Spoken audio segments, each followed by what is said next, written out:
The built-in setTimeout and setInterval functions in ECMAScript do not feature a native method to be paused and unpaused.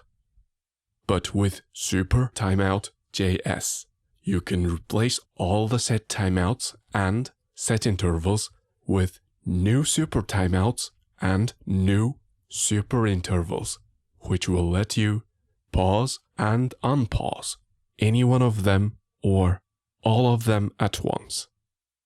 See the README on GitHub for more information.